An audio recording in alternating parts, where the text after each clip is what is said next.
بسم اللہ الرحمن الرحیم۔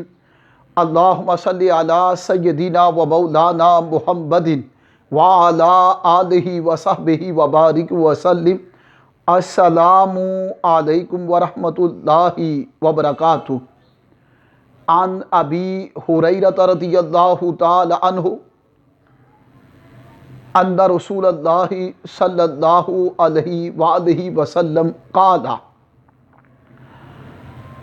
المشاؤون الی المساجد فی السلم اولئک الخوادون فی رحمت اللہ، رواہ ابن ماجہ۔ حضرت ابو ہریرہ رضی اللہ تعالی عنہ روایت کرتے ہیں کہ تاجدار کائنات صلی اللہ علیہ وآلہ وسلم نے فرمایا، جو رات کی تاریکیوں میں مساجد کی طرف کثرت سے جانے والے ہیں، جو رات کی تاریکیوں میں مساجد کی طرف کثرت سے جانے والے ہیں، وہ اللہ کی رحمت میں غوطہ زن ہوتے ہیں۔ واہ، سبحان اللہ، اللہ اکبر۔ فرمایا کہ وہی لوگ اللہ کی رحمت کے سمندر میں غوطہ زن ہوں گے جو رات کی تاریکیوں میں مساجد کی طرف کثرت سے جاتے ہوں گے۔ تو پتہ چلا جو رات کی تاریکی میں اور رات کی شب میں اور رات کے گھپ اندھیرے میں مساجد کی طرف کثرت سے جاتا ہے، فرمایا یہ شخص یہ اللہ کی رحمت کے سمندر میں غوطہ زن ہوتا ہے، غوطہ زن ہوتا ہے۔ تو پتہ چلا کہ مساجد جو ہیں وہ رحمت الہیہ کا سمندر ہیں۔ جو مساجد ہیں وہ خدا کا گھر ہے، اور خدا کا جو گھر ہے وہ اللہ کی رحمت کا سمندر ہے، اللہ کے کرم کا سمندر ہے، اللہ کی عطا کا سمندر ہے، اللہ کے فضل کا سمندر ہے، اللہ کی بخشش کا سمندر ہے، اللہ کی مغفرت کا سمندر ہے، اللہ کی عطا اور اللہ کی سخا کا ساری مسجدیں سمندر ٹھہری۔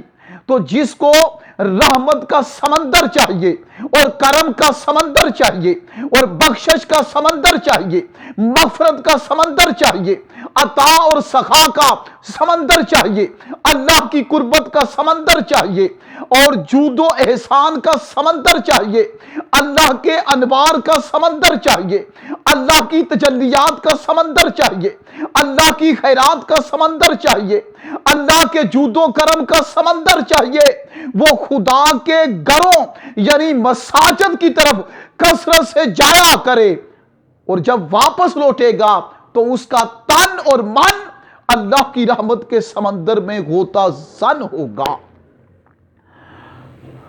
تو پتہ یہ چلا کہ مساجد کی طرف جانا اس کی بڑی فضیلت ہے، اس کا بڑا مقام ہے۔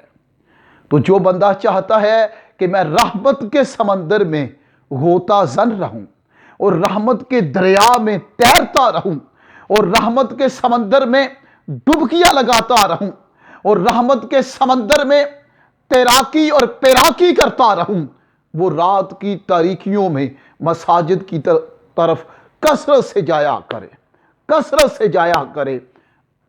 اللہ پاک اسے رحمت کا سمندر عطا کر دے گا اور کرم کا سمندر عطا کر دے گا۔ According to Hazrat Abu Hurairah radiyallahu ta'ala anhu said, undoubtedly the Holy Prophet, peace be upon him, says, al-masha'un ila al-masajidi fi sulami, those persons who go to mosque in the darknesses of the night, mostly in abundance, these persons will be in the ocean of the mercy of Allah dignified Almighty. This person will be in the ocean of mercy, grace, bounty of Allah Almighty. So, going to mosque mostly is accepted, is appreciated by Allah, angels, and prophets, and each and every having knowledge, and each and every having intellect person. So, we should go to mosque daily, mostly, if we want to give, if we want to achieve and get a lot of mercy, the ocean of mercy, the ocean of benevolence, the ocean of grace, the ocean of punality, the ocean of purity, the ocean of forgiveness, the ocean of cleanality, the ocean of neatality, the ocean of light, the ocean of bright. So we should go to mosque daily, mostly in abundance. Then our hearts, our eyes, our tongue, our inner parts of body and outer parts of body, external parts of body and internal parts of body will be in the formation of light and bright and grace and blessing. So may Allah bless you, may live you long, may Allah give you tawfiq to go to mosque for offering prayer daily, mostly. Assalamu alaikum wa rahmatullahi wa barakatuh.